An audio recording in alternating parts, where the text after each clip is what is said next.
আজকে আমি প্রথম কলেজে আসলাম। নতুন ভর্তি হয়েছি কলেজে, আর এসেই একটা মেয়ের সাথে ধাক্কা খেলাম। আসলে আমি ইচ্ছে করে ধাক্কা খাইনি, ওই মেয়ে আমার উপরে পড়ে যায়। আমি দাঁড়াতেই আমার গালে অনেকগুলো চড় থাপ্পড় মারতে শুরু করলো। তোর এত বড় সাহস কি করে হয় আমাকে ধাক্কা দিস?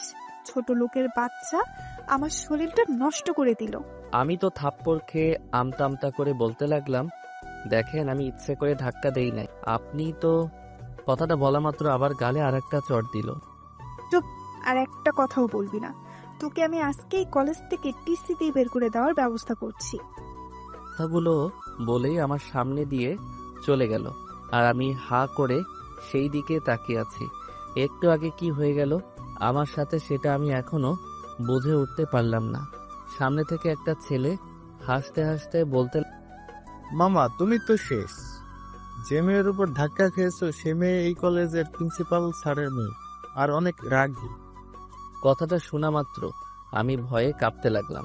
আসলে আমি খ্যাতমার্কা চেহারা নিয়ে কলেজে এসেছি, এরপর আবার ময়লা জামা কাপড় পরে এসেছি, তার উপর আবার বড় একটা চশমা পরেছি বলে সবাই আমাকে নিয়ে অনেক মজা করতেছে। এখন আমার পরিচয়টা দেওয়া যাক। আমি জাহিদ চৌধুরী।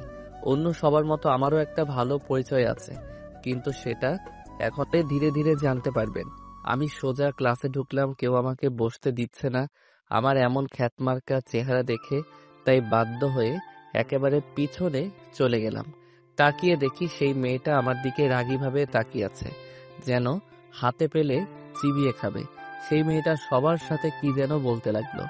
একটু পর সবাই আমার দিকে কাগজের টুকরো ছিঁড়ে ছিঁড়ে ফেলতে লাগলো আর হাসতে লাগলো। আমি টেবিলের নিচে মুখ গুজে বসে আছি। একটু পর ক্লাসে স্যার আসলো, তাই সবাই চুপ হয়ে গেল। স্যার প্রথম দিন হওয়াতে সবার নাম জিজ্ঞেস করলো, আর একে একে সবার নাম আর পরিচয় দিতে বলল। এরপর ওই মেয়ের নাম বলাতে আমি শুনতে পারলাম তার নাম হৃদিতা। এরপর সবার শেষে আমার পালা আসলো। আমিও আমার নাম বললাম আর বললাম আমার কেউ নেই, আমি একা।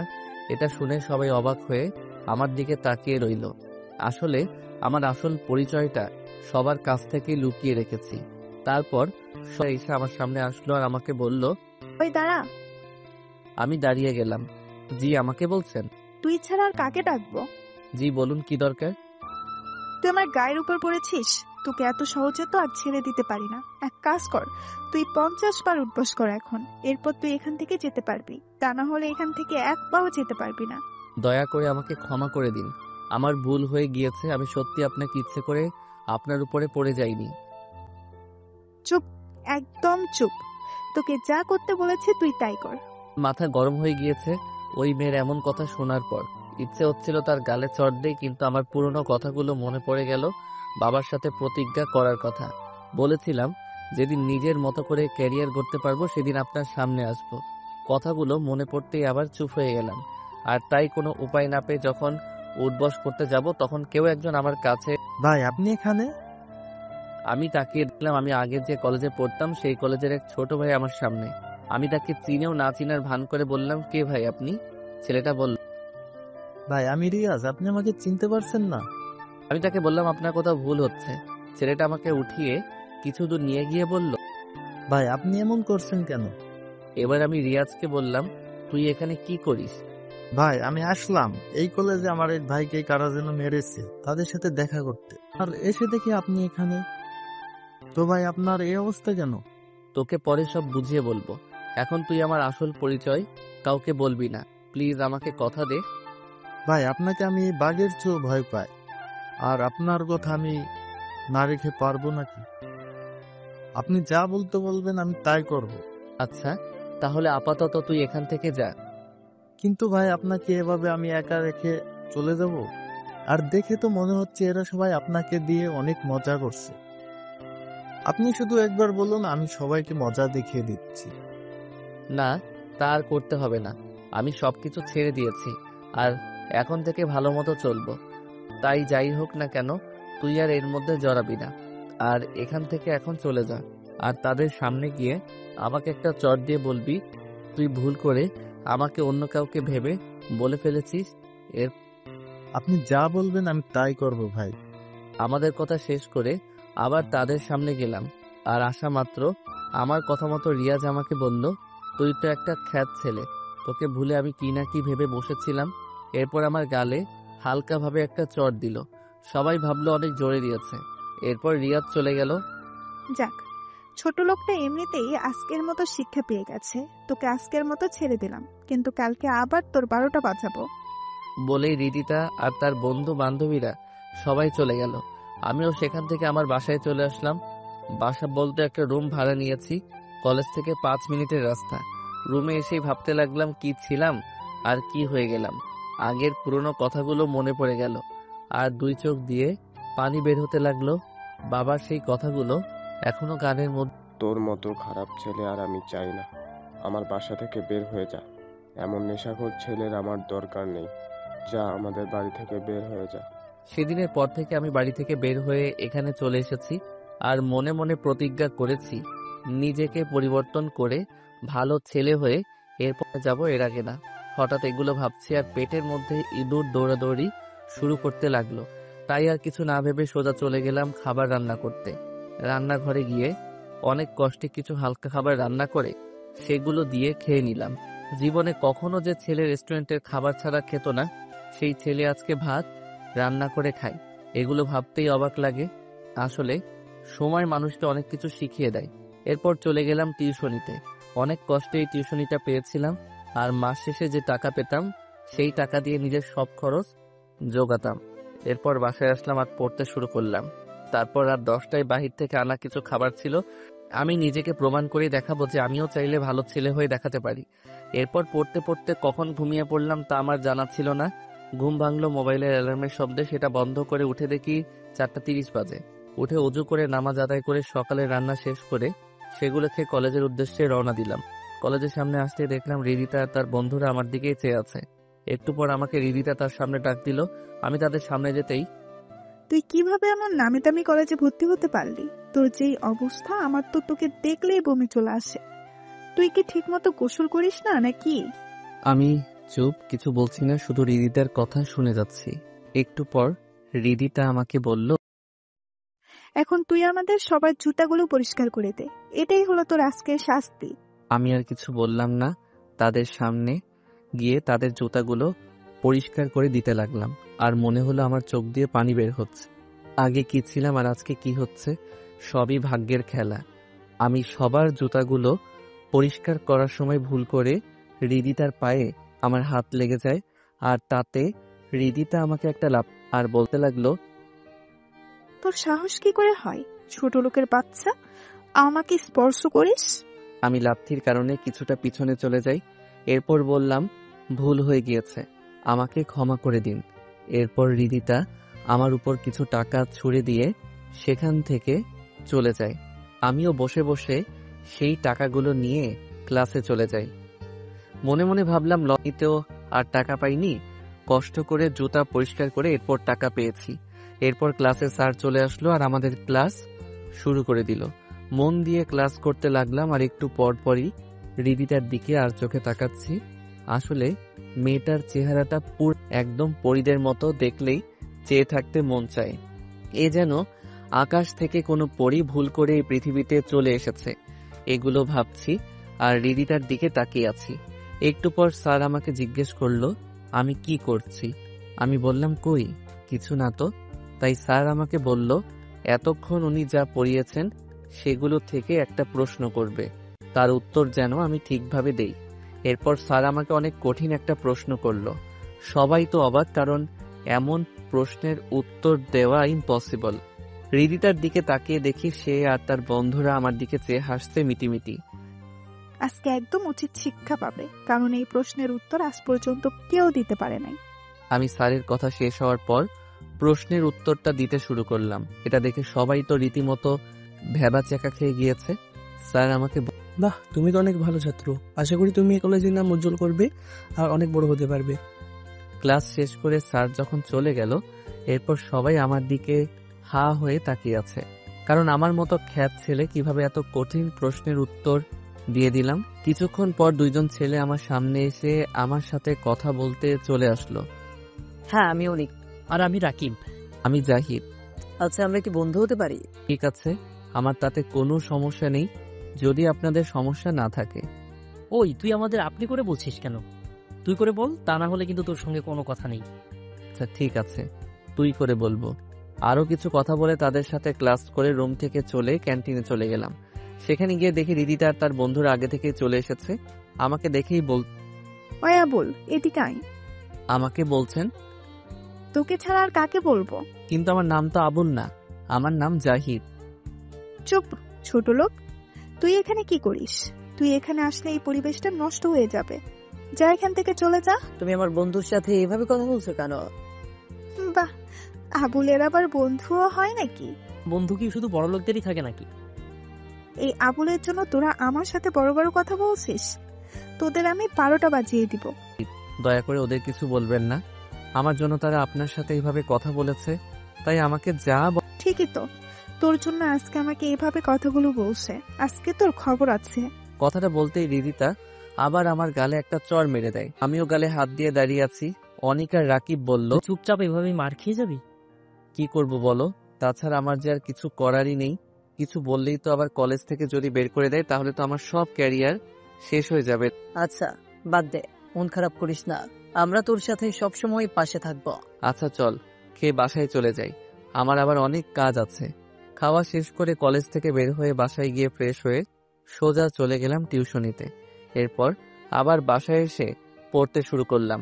এভাবে 3 মাস কেটে গিয়েছে, আর অনিক আর রাকিবের সাথে আমার বন্ধুত্ব অনেক গভীরে চলে গিয়েছে। আর এর মধ্যে তো হৃদিতার অত্যাচার আছেই। প্রতিদিন আমাকে নানান অজুহাতে আমাকে অনেক অপমান করে। এরপর হঠাৎ একদিন ক্লাসে 2 দিন পর কলেজ থেকে শিক্ষা সফরে যাব, সবাই ফর্ম পূরণ করে দিও। স্যার, আমরা সবাই কি খাচ্ছি? সবাই যাচ্ছি, কিন্তু কেন? না, বলছিলাম যে ওই লোকটাকে না নিয়ে গেলে হয় না? সে গেলে তো আমাদের পিকনিকটাই মাটি হয়ে যাবে। তুমি কার কথা বলছো?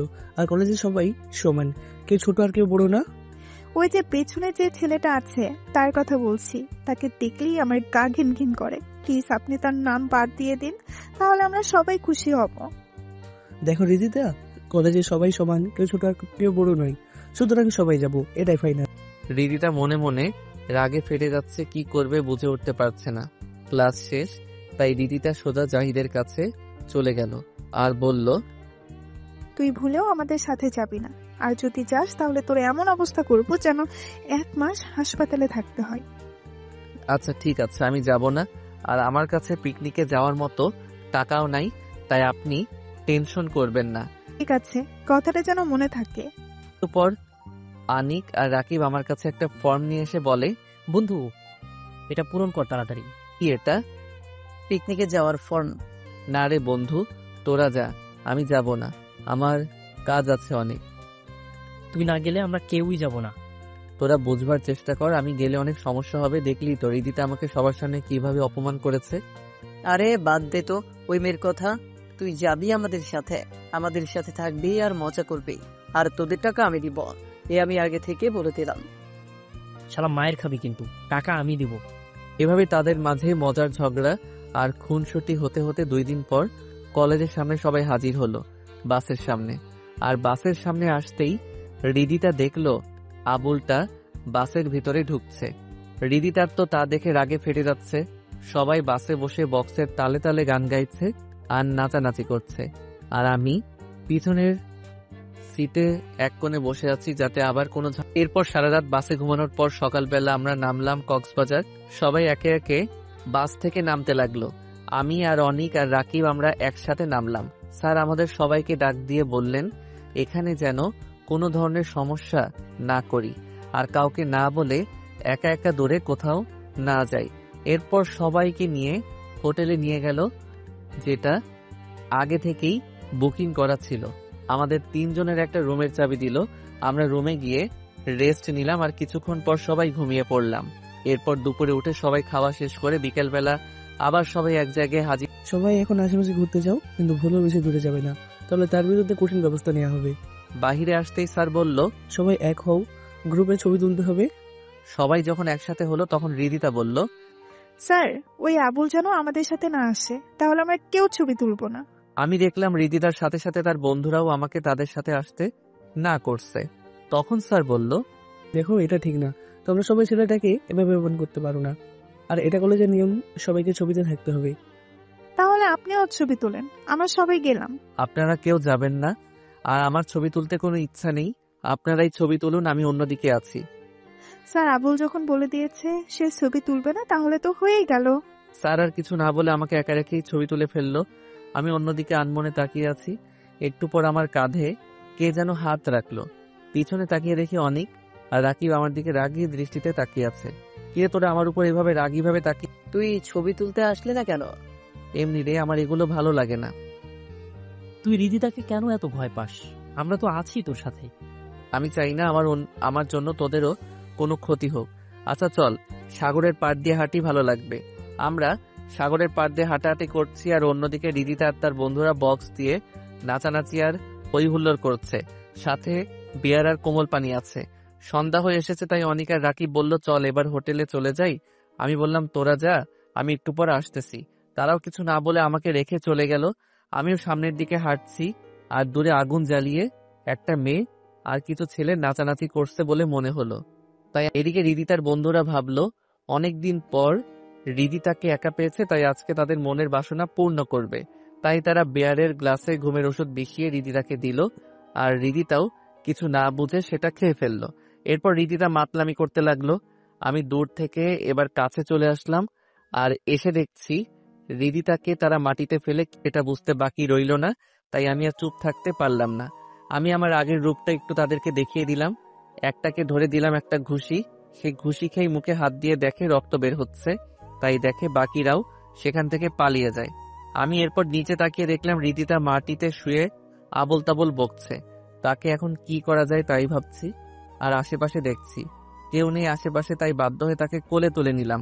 মা গড়ে এই মেয়ে দেখছি অনেক ভারী। আমার মাথা দিয়ে ঘাম বের হচ্ছে। অনেক কষ্টে হোটেলের ভিতরে নিয়ে গিয়ে রিদিতার রুমের চাবিটা নিয়ে ওর রুমে দিয়ে আসলাম।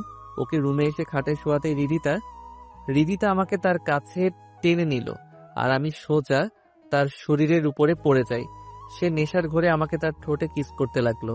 আমি তাকে ছাড়ানোর অনেক চেষ্টা করছি, কিন্তু তার উপর যেন অন্য কেউ ভর করে আছে।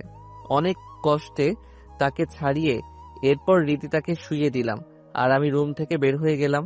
ভাবছি একটু আগে কি হয়ে গেল, তাই আর কেউ দেখেও নি। এগুলো মনে মনে ভাবতে ভাবতে আমার রুমে গিয়ে দেখি তারা ঘুমিয়ে পড়েছে। আমিও গিয়ে ঘুমিয়ে পড়লাম। এরপর সকালে ঘুম থেকে উঠে দেখি বাইরে অনেক হইচই। আমি বাহিরে আসতেই দিদিতা আমাকে দেখেই আমার জামার কলার ধরে চড় থাপ্পড় দিতে লাগলো, আর তুই নাকি আমাকে কালকে ওখানে নিয়ে এসেছিস? তোর এত বড় সাহস হলো কিভাবে আমাকে নিয়ে এসেছিস? আমি বললাম আপনি কিভাবে জানলেন? হোটেলের স্টাফকে বলাতে সে তোর কথা বলেছে। দেখুন আমার কিছু করার ছিল না। কালকে রাতে আপনি বাহিরে অজ্ঞান হয়ে পড়েছিলেন, সেখান থেকে আমি আপনাকে এখানে নিয়ে এসেছি। দাঁড়া, আমি আসতেছি, এরপর তোর ব্যবস্থা নিচ্ছি। বলে রিদিতা হোটেলের সিসিটিভি রুমে গিয়ে কালকে রাতে এখানে কি হয়েছে সেগুলো দেখতে লাগলো। আর যা দেখলো তা দেখে তো তার সারা শরীর পুড়তে লাগলো। দেখছে আবুলটা তাকে কোলে করে তার রুমে নিয়ে যাচ্ছে। এরপর সোজা আমার কাছে এসে আমাকে মারতে লাগলো। বল, আমার সাথে কি করেছিস কালকে রাতে? তুই আমার ইজ্জত নিয়েছিস? তার কথা শুনে সবাই তো অবাক, আমিও অবাক। কি বলছে এই মেয়ে? এখন আপনার কোথাও ভুল হচ্ছে। আমি কালকে রাতে যদি আপনাকে না নিয়ে আসতাম, তাহলে আপনার বন্ধুরা আপনার ইজ্জত কেড়ে নিত। এরপর রিদিতার বন্ধুরা আমাকে এসে আমাকে মারতে আর বলতে লাগলো, শালা, তুই একটা মেয়ের ইজ্জত কেড়ে নিয়েছিস, তার উপর আমাদের উপর বদনাম দিচ্ছিস। ওই ফকিরের বাচ্চাটাকে মার, মেরে ওর অবস্থা এমন করবি যাতে আর এমন কাজ না করতে পারে। এরপর রিদিতার কথা মতো তার বন্ধুরা আমাকে অনেক মারধর করে, যার ফলে আমার অনেক জায়গা দিয়ে রক্ত বের হয়। একটু পর স্যার এসে কি হচ্ছে? যা হয়েছে তার বিচার কলেজে হবে, এখানে এগুলো বন্ধ করো। স্যারের কথা শুনে তারা আমাকে ছেড়ে দেয়, আর আমি কোনো রকমে উঠে দাঁড়াই। অনিক আর রাকিব আমাকে নিয়ে ডাক্তারের কাছে নিয়ে যায়, আর আমাকে শালা, কি দরকার ছিল ওই মেয়েকে বাঁচাতে? চলে আসতি, যা হওয়ার হতো। তাহলে আজকে তোর এই অবস্থা হতো না। আমি তাদের কালকে রাতের সব ঘটনা খুলে বলি। আমার কথা শেষ হতেই অনিক আমাকে একটা চড় মারে আর বলে, বাদ দে বন্ধু, আমি কিভাবে পারবো এমন একটা খারাপ পরিস্থিতিতে তাকে ফেলে আসতে? আমি না হয় মার খেয়েছি, কিন্তু একটা মেয়ের যা নাকি তার জীবনের সম্পদ, সেটা আমরা তোর মতো বন্ধু পেয়ে অনেক খুশি। এগুলো বাদ দে। এখন কি হবে কলেজে? তোর বিচার হবে। কি বিচার হয় সেটাই তো চিন্তার বিষয়। যা হবার হবে। আল্লাহ যা করবেন ভালোর জন্য হবে। এরপর আমরা ডাক্তারের দোকান থেকে নিজের কিছু কিছু জায়গাতে ব্যান্ডেজ করে আর ওষুধ নিয়ে চলে আসলাম হোটেলে। হোটেলে আসার পর স্যার সবাইকে বলল, কালকে সবাই চলে যাব কলেজের উদ্দেশ্যে, তাই সবাই যেন তৈরি থাকি। এই বলে স্যার চলে গেলেন। পরদিন সকালে বাস আবার কলেজের উদ্দেশ্যে রওনা দিল। এরপর সারাদিন পর সন্ধ্যায় বাস এসে কলেজের সামনে থামলো। যে যার বাস থেকে নেমে বের হতে লাগলো আর আমি আর আমার বন্ধুরা নেমে পড়লাম। আমি নামতেই রিদিতা বলল কালকের জন্য রেডি থাকতে। আমি আর কিছু না বলে চলে গেলাম। যার জন্য করি চুরি সেই বলে চোর। কথাটা ভেবে অনিক আর রাকিবকে বিদায় দিয়ে আমিও বাসায় চলে আসলাম। এসে ঘুমিয়ে পড়লাম। এরপর সকালে ঘুম থেকে উঠে কলেজের উদ্দেশ্যে রওনা দিলাম। কলেজে আসতে দেখলাম কলেজের মাঠে অনেক লোকজন। আমি ভিতরে যেতেই রিদিতা আমার জামার কলার ধরে টানতে টানতে মাঠের মাঝখানে, সেখানে দেখলাম ছাত্রছাত্রী ছাড়াও স্যার ম্যাডাম আর প্রিন্সিপাল স্যারও আছেন। আমাকে সবার সামনে এনে রিদিতা বলল, বাবা, এই ফকিন্নির বাচ্চা আমার সব শেষ করে দিয়েছে। আমি এখন মুখ দেখাতে পারবো না। ওকে এমন শাস্তি দাও যেন ভুলেও কোনো মেয়ের সাথে এমন কাজ করার আগে 10 বার ভাববে। প্রিন্সিপাল স্যার বলল, একে টিসি দিয়ে বের করে দেই। রিদিতা বলল, না বাবা, একে এত তাড়াতাড়ি এখান থেকে বের করে দেওয়া যাবে না। এর থেকে ভালো হবে আজকে সে আমার চাকর হয়ে থাকবে। এটাই হলো তার শাস্তি। সে আমার ইজ্জত নিয়েছে, তাকে তো এত সহজে ছেড়ে দেওয়া যাবে না। আমি শুধু রিদিতার কথাগুলো চুপ করে শুনছি, কিছু বলছি না। আমি যদি ইচ্ছে করি 1 সেকেন্ডে সবকিছু ঠিক করে ফেলতে পারতাম, কিন্তু আমি চুপ হয়ে আছি। কেননা আমাকে ক্যারিয়ার করতে হবে। এর জন্য সব কষ্ট মাথা পেতে নিতে পারবো। আর এটা তো আমার অতীতের তুলনায় কিছু না। আমি অতীতে যা করেছি সেগুলো এর তুলনায় সব তুচ্ছ। কথাগুলো মনে মনে ভাবছি। এরপর প্রিন্সিপাল স্যার আমার সামনে এসে বলল, এবারের মতো তোকে আমার মেয়ের কথা চিন্তা করে ছেড়ে দিলাম। আর আমার মেয়ে যা বলে তাই কর, যদি ওই কলেজে থাকতে চাস। কথাগুলো বলে চলে গেলেন। এরপর যে যার মতো চলে গেল। ক্লাসে একটু পর আমিও ক্লাসে আসলাম। ভিতরে ঢুক রিদিতা আমায় বলল, এই আবুল, আমার সামনে আয়। আমিও তার সামনে চলে আসলাম। আর আসা মাত্র রিদিতা আমায় বলল, তোকে আমি তিল তিল করে কষ্ট দিব, যে কষ্ট তুই না পারবি সইতে, না পারবি কাউকে বলতে। আমি রিদিতাকে অনেক বোঝালাম, দেখুন আপনি আমাকে ভুল বুঝছেন। প্লিজ আমার ক্যারিয়ারটা শেষ করে দিবেন না। আমার অনেক স্বপ্ন, আমি একদিন নিজের পায়ে দাঁড়াবো। আমার কথা শুনে রিদিতা হাসতে লাগলো। ছোট লোকের বাচ্চা বলে কি, তার আবার নাকি স্বপ্ন আছে। তোর স্বপ্ন আমি পানিতে চুবিয়ে মারবো, তুই শুধু দেখতে থাক। এই বলে রিদিতা আমাকে বলল এখন আমি যেন তার জন্য বাহির থেকে খাবার নিয়ে আসি। আমি বললাম এখন তো স্যার আসবে আর ক্লাস শুরু হয়ে যাবে। রিদিতা আমার দিকে রাগীভাবে তাকিয়ে, তুই যাবি কিনা বল, তা না হলে তোর ব্যবস্থা নিচ্ছি। আমি আর কিছু না বলে ক্লাস থেকে বের হয়ে গেলাম রিদিতার কাছ থেকে টাকা নিয়ে। বাহিরে গিয়ে রিদিতার বলা মতো ক্যাডবেরি আর চিপস নিয়ে আবার ক্লাসের সামনে আসলাম। দেখি স্যার ক্লাস করাচ্ছেন। আমাকে দেখেই স্যার বলল, ক্লাস ফাঁকি দে, কোথায় গিয়েছিলি? আমি চুপ করে থাকাতে স্যার আরো অনেক কথা শোনাতে লাগলেন। এরপর আমাকে বাহিরেই থাকতে বললেন। আমিও চুপ হয়ে আছি বাহিরে। এরপর স্যার ক্লাস শেষ করে বাহিরে বের হলে আমি ভিতরে গিয়ে রিদিতার হাতে খাবারের প্যাকেটটি দিয়ে আবার পিছনে চলে আসলাম। আর ভাবতে, এভাবে তো আর আমি নিজের ক্যারিয়ার করতে পারবো না। আমাকে কিছু একটা ভাবতে হবে। বাকি ক্লাসগুলো শেষ করে আমি আর আমার বন্ধুরা কলেজের বাহিরে বের হব। এমন সময় পিছন থেকে আবার ডাক আসলো। আমি বুঝতে পারলাম এটা রিদিতার ডাক, তাই দাঁড়িয়ে পড়লাম আর পিছনে তাকিয়ে দেখলাম রিদিতা। কিরে, তুই আমাকে না বলেই কয়ে যাস? এখন তো ক্লাস শেষ, তাই বাসায় যাচ্ছি। তুই যেখানেই যাস না কেন আমাকে বলে এরপর যাবি। ঠিক আছে, কালকে থেকে বলে এরপর যাব। আজকে যেহেতু তুই ভুল করেছিস, তাই তোর সেই শাস্তি তো পেতেই হবে। এই বলে রিদিতা আমাকে 2টা চড় মারলো। এরপর বলল, আর যেন এই ভুল না করিস। আমি গালে হাত দিয়ে চলতে লাগলাম আর মনে মনে বললাম, এর প্রতিশোধ একদিন আমি নিব। এরপর বাসায় এসে ফ্রেশ হয়ে খেয়ে নিলাম, এরপর খেলাম, এরপর গেলাম টিউশন। সেখানে গিয়ে দেখি আন্টির পাশে একটা মেয়ে কথা বলছে। আমি তাদের সামনে দিয়ে পাশ কাটিয়ে আসার সময় দেখলাম মেয়েটার কেউ নয়, রিদিতা। আমাকে দেখেই সে রেগে ফায়ার হয়ে আছে। আমিও সেখানে না থেকে আমি আমার ছাত্র ছাত্রীদের কাছে গেলাম আর চোখে দেখলাম রিদিতা আমার দিকে হাত দিয়ে ইশারা করে আন্টিকে কি কি যেন বলছে। আমি আর সেদিকে না চেয়ে পড়াতে লাগলাম। পড়ানো শেষ করে যখন চলে যাব তখন আন্টি এসে আমার কাছে টাকা দিল। আমি তো অবাক, মাস শেষ না হতেই টাকা কেন? তাই আমি আন্টিকে বললাম, আন্টি মাস তো শেষ হয় নাই আর আমি তো আপনার কাছে টাকাও চাই নাই, তাহলে টাকা দিলেন যে? আসলে বাবা, তোমাকে আর কালকে থেকে এখানে আসতে হবে না। আমরা নতুন শিক্ষক নিয়োগ করে দিয়েছি। কেন আন্টি, আমি কি খারাপভাবে পড়াচ্ছি বুঝি? না বাবা, তা নয়। তুমি অন্য জায়গাতে পড়াও গিয়ে, আর কিছু বলতে পারবো না। এগুলো বলেই আন্টি আমাকে বিদায় করে দিলেন। আমি কি বলবো বুঝলাম না। শেষ সম্বল টিউশনি, সেটাও রিদিতা আমার কাছ থেকে কেড়ে নিল। এখন আমি কি করব? না, আমাকে এভাবে ভেঙে পড়লে হবে না, কাজ খুঁজতে হবে। কিন্তু এখন কি কাজ করব এগুলো ভাবছি আর রাস্তা দিয়ে হাঁটছি। হাঁটতে হাঁটতে সামনেই চোখে পড়ল একটা গাড়ির গ্যারেজের সামনে কাজের ছেলে নিবে এমন একটা নিয়োগ বিজ্ঞপ্তি দেওয়া আছে। আমি আর কিছু না ভেবে সেখানে গিয়ে কাজের কথা বলাতেই আমাকে বলল, কাজ অনেক কষ্টের হবে, পারবো কি না? আমি বললাম, হ্যাঁ আমি পারবো। এরপর আমাকে আমার কাজ বুঝিয়ে দিলেন। কাজ হলো গাড়ি ধোয়া আর পরিষ্কার করা। যাক, কাজ শেষ করে বাসায় এসে খাবার খেয়ে পড়তে শুরু করলাম। এরপর গভীর রাতে ঘুমিয়ে পড়লাম। পরদিন সকালে কলেজে গেলাম। ভেতরে আসতেই আবার রিদিতা। আয় আবুল, এদিকে আয়। জি বলুন।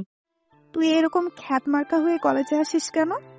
গরিব মানুষের আবার এর থেকে ভালো কিছু হয় নাকি? আমি তোকে কিছু টাকা দেই, তুই তারপরেও এভাবে কলেজে আসিস না। যতই হোক তুই আমার চাকর বলে কথা। আমার একটা মান সম্মান আছে। আমি ভেবেছিলাম হয়তো মেয়েটা ভালো হয়ে গিয়েছে, কিন্তু আমি ভুল ছিলাম। এর মেয়ের মতো অহংকারী মেয়ে কখনো ভালো হতে পারে না। থাক, তা আর আমার প্রয়োজন নেই। আমি যেভাবে আছি ভালো আছি। চুপ, তোর জন্য আমাকে ছোট হতে হবে সেটা আমি কখনো মেনে নিব না। তাই আমি যা বলছি তুই তাই কর। আমি কি করব কিছু বুঝে উঠতে পারছি না। এর পিছনে অবশ্য কারণ আছে, আর সে কারণটা হলো আমাকে ভালো পোশাকে দেখলে আমার মনে হয় না কোনো মেয়ে আমাকে দেখে ক্রাশ খেয়ে থাকতে পারবে।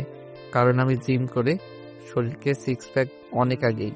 এর উপর আবার আমার মাথায় যে চুল আছে সেই চুলের যে স্টাইল আছে সেই স্টাইল করতেই লাখ লাখ টাকা খরচ করে। এখন যদি আমার আসল রূপ সবাই দেখে ফেলে তাহলে আমার জন্য সেটা মোটেও ভালো কথা না। কি করব ভাবছি, এমন সময় মনে পড়ল রিদিতাকে একটু রাগানো যাক, তাহলে হয়তো এবারের মতো বেঁচে যাব। তাই কথা মতো রিদিতাকে বললাম, আচ্ছা আপনি আমাকে সবসময় আবুল বলেন কেন? আপনি নিজেই তো একটা মেন্টাল। রিদিতা তো আমার মুখ থেকে এমন কথা শুনে তো রেগে ফায়ার সার্ভিসের প্রয়োজন হবে বলে মনে হচ্ছে না পেয়ে সেখান থেকে দিলাম এক চম্পট। রিদিতা আমার পিছন থেকে বলতে লাগলো, হাই, কই যাস? দাঁড়া দাঁড়া বলছি, তা না হলে তোর খবর আছে। আমাকে আবার পাইকে। আমি সোজা সেখান থেকে চলে ক্লাসে ঢুকে গেলাম। মনে মনে ভাবছি, যাক বাবা, অনেক বড় বিপদ থেকে বেঁচে গিয়েছি। এখন কোনো রকম ভাবে ক্লাসগুলো শেষ করতে পারলেই হলো। একটু পর রিদিতা আর তার বান্ধবীরা ক্লাসে ঢুকে গেল। এর সাথে স্যারও ভিতরে ঢুকলো। মনে মনে ভাবছি, আল্লাহ অল্পতে বাঁচিয়ে দিলেন। রিদিতার দিকে তাকাতেই সে আমায় হাতের ইশারায় বোঝাচ্ছে আজকে আমি শেষ। আমি একটু ঢোক গিললাম। যেভাবে হোক ক্লাস শেষ করে কোনো দিকে না তাকিয়ে এক দৌড়ে কলেজ থেকে বের হয়ে যাব, কারণ আমি চাই না এটা নিয়ে আবার বাড়তি ঝামেলায় পড়ি। যেমন ভাবা তেমন কাজ। সব ক্লাস শেষ হতেই কাউকে কিছু না বলেই দিলাম এক দৌড়ে কলেজের বাহিরে। এরপর বাহিরে গিয়ে ভাবছি, এভাবে আর কতদিন করে পালিয়ে বাঁচবো। দূর যা আছে কপালে পরে দেখা যাবে, এখন গ্যারেজে চলে যাই। কাজটা আমার জন্য ভালোই হয়েছে। দুপুর 2টা থেকে সন্ধ্যা 6টা পর্যন্ত গ্যারেজে গিয়ে বড় ভাইকে সালাম জানিয়ে কাজে পড়লাম। এভাবে প্রায় 3 মাস চলে গেল। সবই ঠিক আছে, কিন্তু হৃদিতার শাস্তির কোনো কমতি রাখে না আমার জন্য। যেন একটা শাস্তি আমার জন্য থাকবেই, আর আমিও সেগুলো চুপ করে সয়ে যাই। কালকেই তো আমাকে শাস্তি হিসেবে কলেজের বড় মাঠ 10 বার চক্কর দিতে বলেছে। আমিও তাই করলাম। 10 বার এত বড় মাঠ সহজেই তো আর চক্কর দেওয়া যায় না। আমার বেলাতেও কাটতে অনেক কষ্ট হচ্ছিল, কিন্তু হৃদিতার মন একবারও গলেনি। 10 বার চক্কর দেওয়ার পর আমার মুক্তি হলো। এখন আমি গাড়ির মেকানিক। এই কয়দিনে অনেক কিছু শিখে গিয়েছি।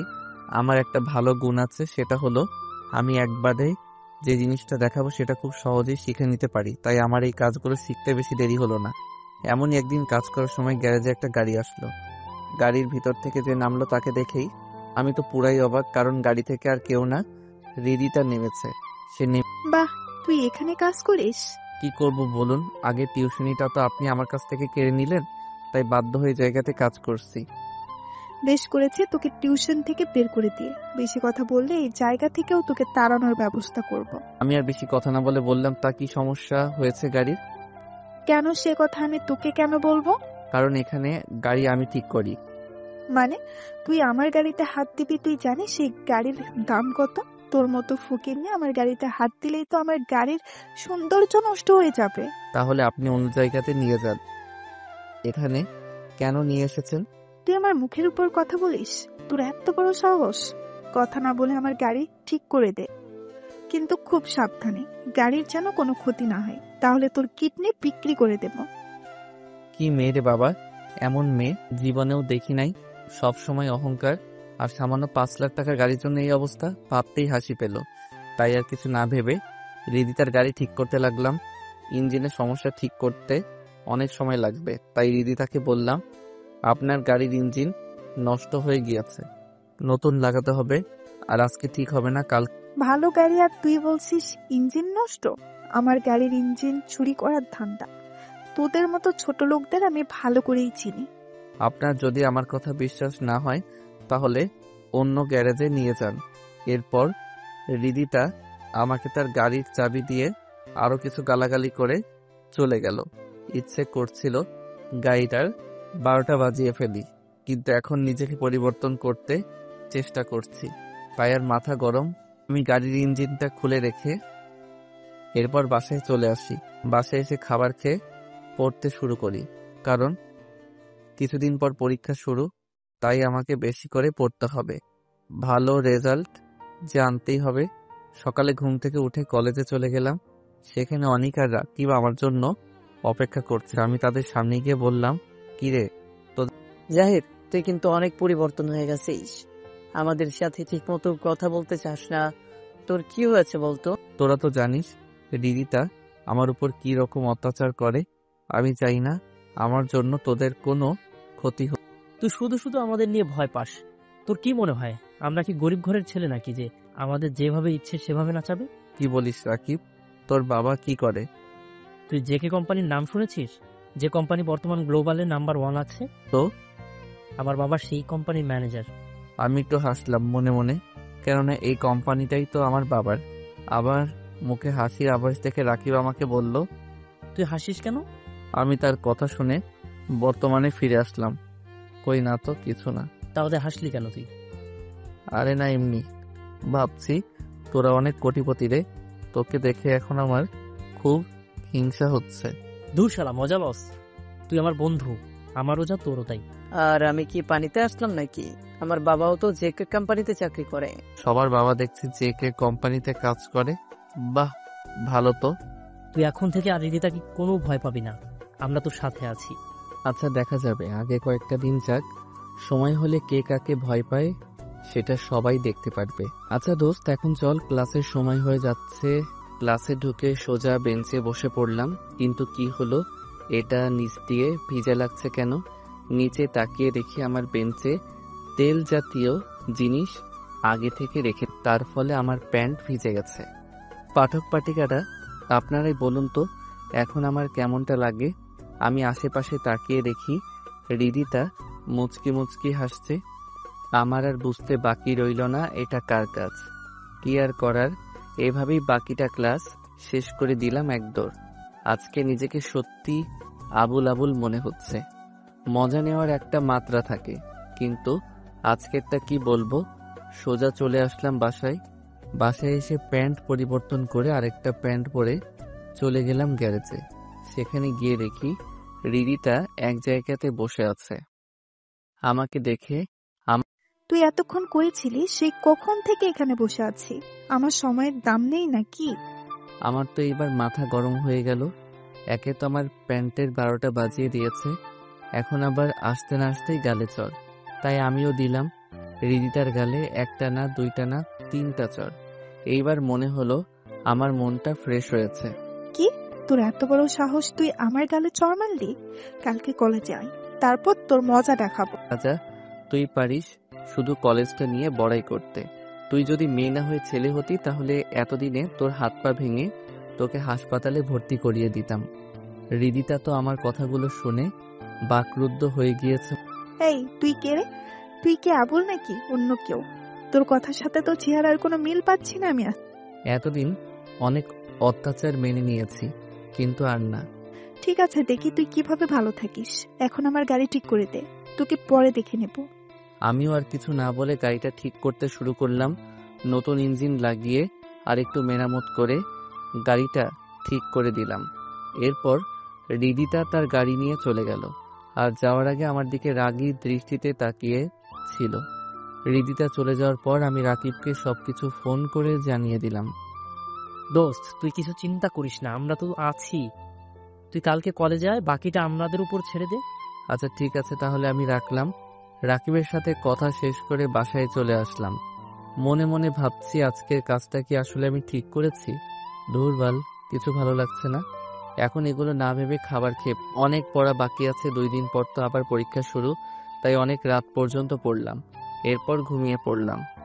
সকালে ফ্রেশ হয়ে কিছু হালকা রান্না করলাম, সেগুলো খেয়ে কলেজের উদ্দেশ্যে রওনা দিলাম। কলেজের সামনে হৃদিতা আর তার বন্ধুরা, তাদের হাতে লাঠি প্লাস হকি স্টিক। আমি আশেপাশে তাকিয়ে রাকিব আর অনিককে খুঁজছি। শালারা আমাকে আজকে এভাবে একা রেখে কই চলে গেল? আমি গেটের সামনে ঠাই দাঁড়িয়ে আছি। হৃদিতা আর তার বন্ধুরা আমার দিকে এগিয়ে আসছে। একজন আমাকে এগিয়ে এসে মারতেই যাবে, তখনই পিছন থেকে কারো আওয়াজ শুনে আমার সামনে থাকা ছেলেটি দাঁড়িয়ে পড়ল। আমি পিছনে তাকিয়ে দেখি পুলিশ। ভাবলাম হৃদিতা আবার পুলিশকেও জানিয়েছে নাকি? এখন তো আমার 2 দিক দিয়ে বিপদ, জলে কুমির ডাঙায় বাঘ। মনে মনে ভাবছি জাহিদ আজকে তুই শেষ। তখন তুই ভয় পাস না, পুলিশকে আমি ফোন করে আসতে বলেছি। এইখানে কি হচ্ছে এসব? স্যার, এই ছোট লোকের বাচ্চা আমাকে মেরেছে। আপনি তাকে ধরে নিয়ে যান, আর এমন ভাবে মারবেন যেন 1 মাস হাসপাতালে ভর্তি হয়ে থাকে। এটা কি আমি আপনার কাছ থেকে শুনবো? এই মেয়ে, তুমি এই ছেলের সাথে এমন খারাপ ব্যবহার করছো কেন? আমার তো তোমাদের সবাইকে সন্দেহ হচ্ছে। এরপর যদি আবার এমন কাজ করতে দেখি তাহলে সবগুলোকে ধরে নিয়ে যাব। কোন সবাই ক্লাসে যাও। পুলিশের কথা শুনে সবাই যে যার মতো সেখান থেকে চলে গেল। এরপর রাকিব পুলিশকে উদ্দেশ্য করে বলল, ধন্যবাদ স্যার, সময় মতো এখানে আসার জন্য। ধন্যবাদের কি আছে, এটা আমাদের কর্তব্য। এরপর আবার সমস্যা করলে আমাকে জানাবে, আমি আবার চলে আসব। এরপর পুলিশ চলে গেল। ধন্যবাদ দোস্ত, আজকে তোরা না থাকলে এতক্ষণে আমি হয়তো পটল তুলতাম। তোকে আগেই বলেছি তুই এখন থেকে আর কোনো চিন্তা করবি না, আমরা তোর সাথে আছি। এখন চল ক্লাসে যাই। এরপর আমরা 3 জন বন্ধু মিলে ক্লাসে গেলাম। এদিকে হৃদিতা ভাবছে, আবুলকে তো এখন আর অত্যাচার করা যাবে না, নতুন ফোনতে বের করতে হবে। আমাকে চড় মেরেছিস তুই, এর শাস্তি তো তোকে পেতেই হবে। হঠাৎ হৃদিতার মনে একটা বুদ্ধি আসলো। আবুলটাকে প্রেমের জালে ফাঁসালে কেমন হয়? বুদ্ধিটা খারাপ না, এরপর সময় বুঝে আমার প্রতিশোধটা নেওয়া যাবে। আমি ক্লাসে ঢুকলাম। আমি অনিক আর রাকিব একসাথে বসে আছি। একটু পর স্যার আসলো, আর এসেই বলল, বাইরে নোটিশ বোর্ডে দেওয়া আছে কালকে থেকে পরীক্ষা। রুটিন থেকে পরীক্ষার সময় আর কে কার সাথে পরীক্ষা দিবে সেটা বের করে নিও। এখন সবাই ক্লাসে মনোযোগ। ক্লাস শেষ হতেই রিদিতা আমার সামনে এসে বলল 10 মিনিট পর কলেজের পিছনে যেতে কথা আছে। আমি তো একটু ভয় পেলাম, আবার নতুন কোনো মারার ফোন দি নাকি। ভয় পাস না, তুই যা, কিছু হলে পুলিশকে ফোন দিলেই চলে আসবে। এরপর রিদিতা একটা হাসি দিয়ে চলে গেল। আমরা তিনজন তো অবাক। রাকিব তো আমাকে খোঁচা মেরে বলল, কিরে বন্ধু, বুঝলাম না, তোকে দেখে হাসি দিল কেন এমন? তো প্রেমে টেমে পড়ে গেল নাকি? ধুর কি যে বলিস না, এই মেয়েকে আমি জীবনেও বিশ্বাস করব না। আর প্রেম তো দূরের কথা। আচ্ছা তোরা থাক, আমি গিয়ে দেখে আসি কি বলে। এরপর তাদের কাছ থেকে বিদায় নিয়ে কলেজের পিছনের দিকে চলে আসলাম। এসে দেখি রিদিতা আগে থেকে আমার জন্য অপেক্ষা করছে। আমি তার সামনে আসতেই সে আমাকে বলল, সরি জাহিদ, এতদিন আমি তোমার সাথে যা যা করেছি তার জন্য আমাকে ক্ষমা করে দাও প্লিজ। জানি আমি আমার এই ভুলের কোনো ক্ষমা নেই, তারপরেও আমি জানি তুমি আমাকে ক্ষমা করে দেবে, কারণ তোমার মন অনেক ভালো। আমি এতদিন তোমাকে চিনতে ভুল করেছি, এখন বুঝতে পেরেছি যে তোমাকে এভাবে কষ্ট দেওয়া আমার ঠিক। আমি রিদিতার মুখে এগুলো শুনে তো আমার হজম হচ্ছে না। এই মেয়ে বলে কি এসব? রিদিতার মুখে এমন কথা স্বপ্নেও শোনা সম্ভব না, আর আমি দিনে দুপুরে এগুলো শুনছি। রিদিতা আবার বলতে শুরু করেছে, জানি তো আমার কথা বিশ্বাস করতে পারছো না, কিন্তু আমি সত্যি আমার ভুল বুঝতে পেরেছি, আমাকে ক্ষমা করে দাও জাহিদ। আপনি ঠিক আছেন তো? এগুলো কি বলছেন? যা বলছি ঠিকই বলছি। এখন তুমি যদি আমায় ক্ষমা না করো তাহলে আমি নিজেকে শেষ করে দেব। এই না থাক, আপনাকে আর শেষ করতে হবে না, আমি আপনাকে ক্ষমা করে দিয়েছি। রিদিতা মনে মনে বলছে, ফইনির বাচ্চা, ক্ষমা চাইবো তোর কাছে? এটা তো একটা না। আমি জানি তুমি অনেক ভালো। আচ্ছা একটা কথা বলি। জি বলুন। আপনি করে কেন বলছো? তুমি করে বলো প্লিজ। আমি পারবো না, আমার সমস্যা হয়। প্লিজ একটু চেষ্টা করো, আমি জানি তুমি পারবে। আচ্ছা ঠিক আছে, তুমি করেই বলবো। এখন বলেন কি কথা বলবেন। আমি না তোমাকে ভালোবেসে ফেলেছি। I love you. কি? হ্যাঁ, প্লিজ আমার প্রপোজালটা মেনে নাও। আপনার কি মাথা ঠিক আছে? এটা কখনো সম্ভব না। কোথায় আপনি আর কোথায় আমি? আপনাকে ভালোবাসা আমার পক্ষে সম্ভব না। তুমি যদি এখন আমাকে ভালো না বাসো তাহলে আমি নিজেকে শেষ করে দিব। তুমি যা খুশি করো, ভালোবাসতে পারবো না। ঠিক আছে, তাহলে এই যে দেখছো বিষের বোতল, এটা খেয়ে আমি এখনই মরে যাচ্ছি। তুমি ভালো থেকো। এটা বলেই রিদিতা বোতল থেকে সবগুলো বিষ খেয়ে ফেললো। এরপর মাটিতে পড়ে গেল। আমি রিদিতার দিকে তাকিয়ে দেখি তার মুখ দিয়ে রক্ত বের হচ্ছে। আমি তাকে কোলে নিয়ে দিলাম এক দৌড়। কলেজে সবসময় একটা অ্যাম্বুলেন্স থাকতো, সেটা বের করে তাকে নিয়ে গেলাম হাসপাতালে। হাসপাতালে নিয়ে গিয়ে ডাক্তারকে আমার ডাক শুনে নার্স এগিয়ে আসে, রিদিতাকে একটা টেবিলে শুয়ে নিয়ে গেল অপারেশন থিয়েটারে। অনেকক্ষণ পর ডাক্তার বের হয়ে আসলো। আমি গিয়ে ডাক্তারকে বললাম, রিদিতার কিছু হয়নি? চিন্তার কোনো কারণ নেই, বিপদমুক্ত আছে, যান গিয়ে দেখা আসেন। কথাটা শুনে চলে গেলাম। ভিতরে গিয়ে দেখি রিদিতা শুয়ে আছে। আমি গিয়ে বললাম, আপনি কি পাগল হয়ে গেছেন? যদি আপনার কিছু হয়ে যেত তাহলে কি হতো? আমার যা হবার হতো তাতে তোমার কি? এখন যদি আমাকে ভালো না বাসো তাহলে আমি এখন আবার বিষ খাবো। আমি আর কিছু না বলে রিদিতার হাত ধরলাম আর বললাম, ঠিক আছে, আমিও তোমাকে ভালোবাসি, তুমি আর এমন পাগলামি করো না প্লিজ। রিদিতা তো মনে মনে অনেক খুশি, কারণ তার প্ল্যানটা কাজে দিয়েছে।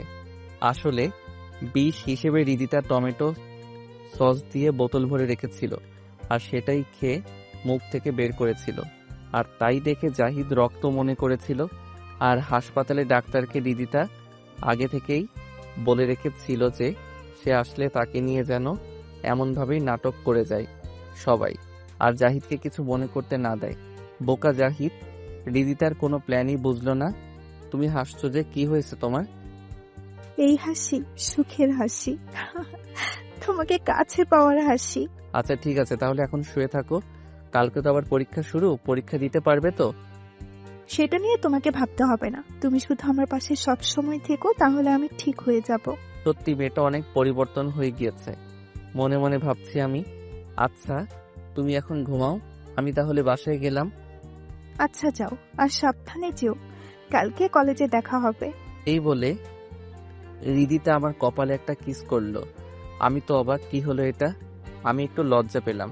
তাকিয়ে দেখি রিদিতাও লজ্জায় নিচের দিকে তাকিয়ে আছে। আমি এরপর রিদিতাকে বিদায় দিয়ে বাসায় চলে আসলাম।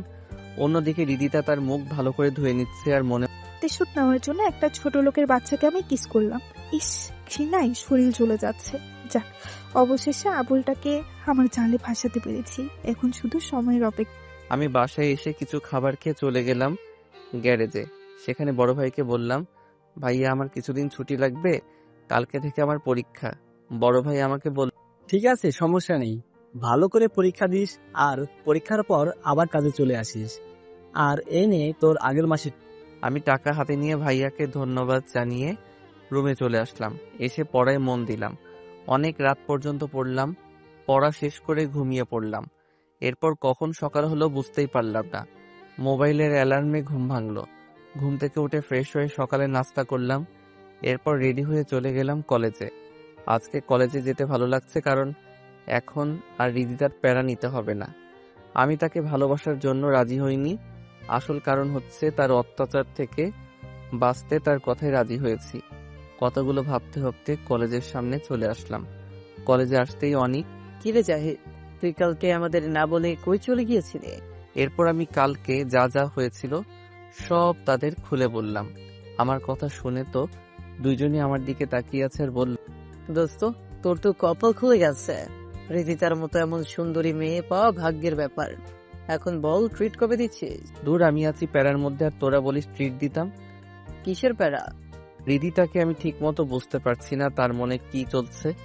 আগে আমাকে জানতে হবে সে কি চায়, এরপর বাকিটা বলবো। দূরে তাকিয়ে দেখি রিদিতা আমার সামনে হেঁটে আসতেছে আর এসে আমাকে, এই, তুমি এখানে? আর আমি তোমাকে কোথায় না কোথায় খুঁজে বেড়ালাম। এত খোঁজার কি আছে, আমি তো এখানেই আছি, কিছু বলবা? বলবো বলেই তো তোমাকে খুঁজছি। কি বলবা বলো?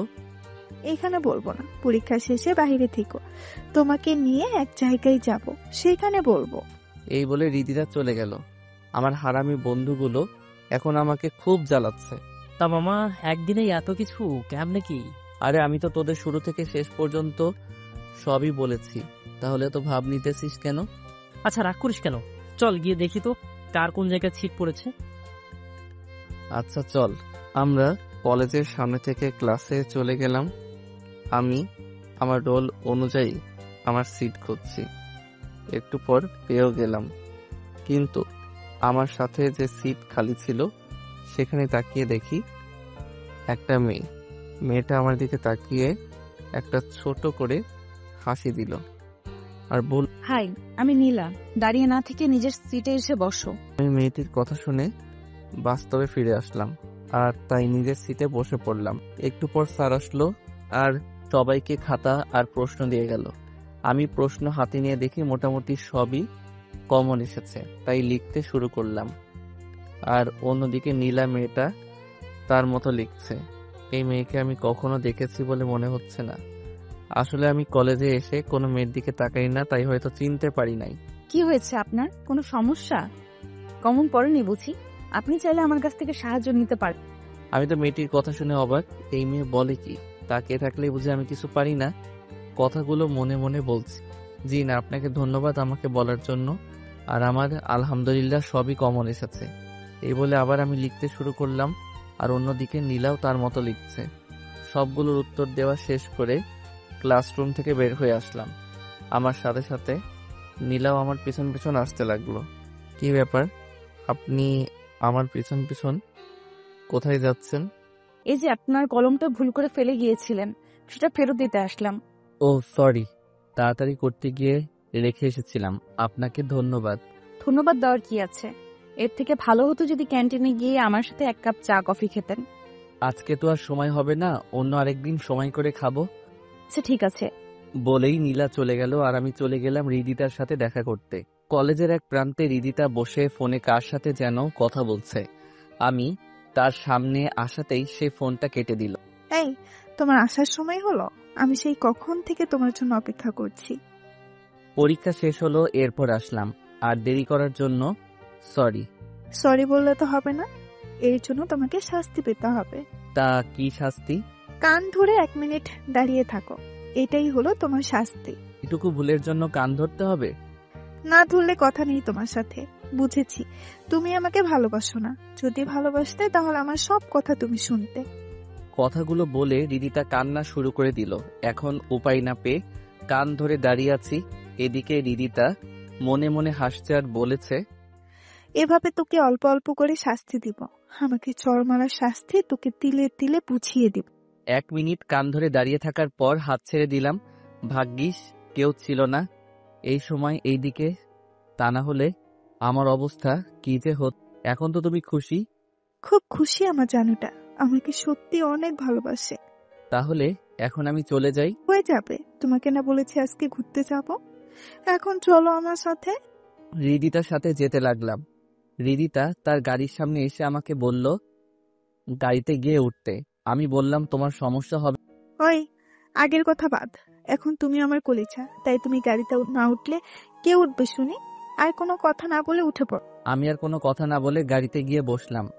রিদিতা আমার পাশেই বসলো আর আমার হাতে হাত রাখলো। কই যাবে? সামনেই একটা পার্ক আছে, আমরা সেখানেই যাব। এরপর গাড়ি পার্কের সামনে থামলো। আমরা গাড়ি থেকে নেমে পার্কের ভিতরে গেলাম। অনেকক্ষণ ধরে হাঁটছি আর টুকটাক কথা বলছি। রিদিতা আমায় বলল, এই যাও তো, বাদাম নিয়ে আসো। আমি গিয়ে 20 টাকার বাদাম নিয়ে রিদিতার কাছে আসলাম। এরপর রিদিতা বসে পড়লো আর আমাকেও বসে পড়তে বলল। আমিও বসে পড়লাম। রিদিতা আমাকে বলল বাদামের খোসাগুলো ছুঁড়ে দিতে। আমি একটা একটা করে সবগুলোর খোসা বের করে রিদিতার সামনে রাখলাম। রিদিতা আমাকে তার কোলে মাথা রাখতে বলল। আমিও তার কোলে মাথা রাখলাম। সে একটা বাদাম নিজে খাচ্ছে আর একটা আমাকে খাইয়ে দিচ্ছে। আমি যত দেখছি রিদিতাকে, আসলে কি রিদিতা আমায় সত্যিকার অর্থেই ভালোবাসে? আর অন্যদিকে রিদিতা ভাবছে, ইচ্ছে করছে আবুলটাকে পানিতে ফেলে দিই, আর না হয় গলার টিপে মেরে ফেলি। ইস, বাসায় গিয়ে পাক্কা 2 ঘন্টা গোসল করতে হবে। এরপর তারা দুইজন তাদের দুইজনের চিন্তা থেকে বের হয়ে অন্যজনের দিকে কিছুক্ষণ তাকিয়ে রইল। কি ভাবছো? তেমন কিছু না, ভাবছি তুমি বাহিরে থেকে যেমনই হও না কেন, ভিতর থেকে তুমি অনেক ভালো। রিদিতা মনে মনে ভাবছে আমি ভালো না খারাপ সেটা সময় হলেই জানতে। তাই বুঝি? এখন চলো, অনেক সময় হয়েছে, এবার বাসায় যাওয়া যাক। চলো। এরপর সেখান থেকে যে যার মতো বাসায় চলে আসলাম। এভাবে বেশ অনেক দিন কেটে গেল। পরীক্ষাও সবগুলো ভালোভাবে পরীক্ষা দিয়েছি, আশা করি একটা ভালো মার্ক পাবো। অন্যদিকে রিদিতার সাথেও অনেক ঘুরলাম, একসাথে খাওয়া দাওয়া করলাম, কিন্তু তার প্রতি আমার কোনো ফিলিংস কাজ করছে না। এর মধ্যে অনেকবার হাত ধরা, তার কোলে মাথা রাখা, এমনকি পরীক্ষার শেষের দিন রিদিতা আমায় কিস। এরপরও তার প্রতি আমার কোনো ফিলিংস কাজ করছে না। কথাগুলো মনে মনে ভাবছি। নীলা আমার সামনে এসে হাজির হলো। কি ব্যাপার মিস্টার, কি ভাবছেন না তো? আমি চুপ করে অতল সমুদ্রে ভেবেই যাচ্ছি, তা দেখে নীলা আমায় হাত দিয়ে ধাক্কা দিল। এবার আমার হুঁশ ফিরে আসলো। আমি হুড়মুড়িয়ে তাকিয়ে দেখি নীলা আমার সামনে। কি ব্যাপার, আপনি এখানে? সেই কখন থেকে আপনাকে ডেকে যাচ্ছে, আপনার তো কোনো পাত্তাই নেই। তা এত কি ভাবছেন মিস্টার? এমনি কিছু না, তা আপনার কি খবর? আমার খবর নিয়ে আর কি করবেন? আমাকে তো আপনি। কথাটা বলেই নীলা চুপ হয়ে গেল। কি হলো, চুপ করে গেলেন যে? না তেমন কিছু না। আচ্ছা চলেন ক্যান্টিনে গিয়ে 1 কাপ কফি খেয়ে আসি, যদি আপনার সময় হয় তো। আমার আজকে কোনো কাজ নেই এখন, তাই আপনার সাথে 1 কাপ কফি খাওয়াই যায়। এরপর আমরা চলে গেলাম ক্যান্টিনে। নীলা আমার আর তার জন্য 2টা কফি অর্ডার করলো। আর একটু পর কফি চলেও। আচ্ছা তোমার বাসায় কে কে আছে? কেউ নেই। মানে? কেউ নেই মানে কেউ নেই। কোথায় আছেন তাহলে? জানি না। আপনি কি আমার কথায় রাগ করেছেন? না, তেমন কিছু না। আসলে আমি আমার অতীতগুলো মনে করতে চাই না, তাই এসব কথা থাক, অন্য আরেকদিন বল। আচ্ছা ঠিক আছে, তবে আপনাকে একটা কথা বলার ছিল। কি কথা? আপনি কি জানেন রিদিতা আপনাকে নিয়ে গেম খেলছে? মানে হলো সে আপনার সাথে মিথ্যা ভালোবাসার নাটক করছে। সেটা আপনি কিভাবে জানলেন? কারণ আমি তার বান্ধবী ছিলাম এক সময়, কিন্তু এখন আর নেই। আপনাকে কষ্ট দেওয়ার জন্য সে এগুলো করছে, আরো অনেক কিছু করতে যাবে সামনে দিয়ে। তা আমাকে আপনি এগুলো কেন বলছেন? কারণ আমি জানি আপনি অনেক ভালো, আর আপনাকে এইভাবে কষ্ট পেতে দেখলে আমার ভালো লাগে না। আমি আপনাকে অনেক আগে থেকেই ফলো করেছি। আপনি সবার মতো না, একদম আলাদা। আপনার মধ্যে কোনো 6-9 নেই। আপনি প্লিজ রিদিতার থেকে সাবধান। আর আমি যে এগুলো আপনাকে বলেছি, এই কথাটা রিদিতাকে বলবেন না। আপনি কি পাগল হয়ে গেছেন নাকি? আপনি আমার অনেক বড় উপকার করলেন, আর আপনার কথা আমি বলে দিব এই কথা ভাবলেন কিভাবে? যাই হোক, আসলে আমিও রিদিতাকে ভালোবাসি না। সত্যি বলতে, তার কাছ থেকে একটু শান্তি পেতে তার সাথে তাল মিলিয়ে যাচ্ছি। আমার যেভাবেই হোক কলেজ লাইফটা শেষ করা। ও আচ্ছা, আপনি সত্যিই রিদিতাকে ভালোবাসেন না? জি না, নীলাকে দেখলাম সে অনেক খুশি হয়েছে বলে মনে হচ্ছে, তাই আমি বললাম, কি হলো আপনার আবার? আপনি হাসছেন যে? সেটা আপনি যদি বুঝতে পারতেন তাহলে তো অনেক ভালো হতো। আপনি আসলে একটা আবুল। এই কথা বলে নীলা দৌড়ে চলে গেল। আমিও নীলার চলে যাওয়ার দিকে তাকিয়ে আছি। আমি নাকি আবুল? আমি যে কি সেটা যদি আপনি জানতেন তাহলে তো হয়েই যেত। তবে একটা কথা ভাবছি নীলার আর এরপর আমিও আর এখানে না দাঁড়িয়ে বাসায় চলে আসলাম। বাসায় এসে রান্না করে খাবার খেলাম। কলেজ কয়েকদিনের জন্য ছুটি দিয়েছে পরীক্ষার জন্য, তাই এই কয়েকদিন একটু ভালোভাবে নিজেকে মানিয়ে নিতে হবে। শুয়ে শুয়ে এগুলো ভাবছি। যখনই ঘুম চলে আসবে ঠিক তখন মোবাইলটা বেজে উঠল। এই সময়ে আবার কে ফোন দিল? মোবাইলের স্ক্রিনে তাকিয়ে দেখে অচেনা নাম্বার থেকে কে যেন ফোন দিয়েছে। ভাবছি ফোনটা ধরবো নাকি কি ভেবে যেন ফোনটা ধরলাম। তো কে বলছেন? ওপাশ থেকে একটা মেয়ে কণ্ঠ। আমিটা কে? আরে আমাকে চিনতে পারছেন না? আমি নীলাম। আপনি? তা আপনি আমার নাম্বার কিভাবে পেলেন? সেটা বলা যাবে না। এই কথা বাদ দিয়ে বলুন, কি করছেন এখন? না, আপনাকে বলতেই হবে আমার নাম্বার কিভাবে পেলেন। আমি তো আমার নাম্বার আমার পরিচিত মানুষ ছাড়া আর কাউকে দেই নাই। রাকিব ভাইয়া দিয়েছে। প্রথমে দিতে রাজি হয় নাই, পরে অনেক কষ্টে নিয়েছি। এত কষ্ট করে আমার নাম্বার নেওয়ার কি আছে শুনি?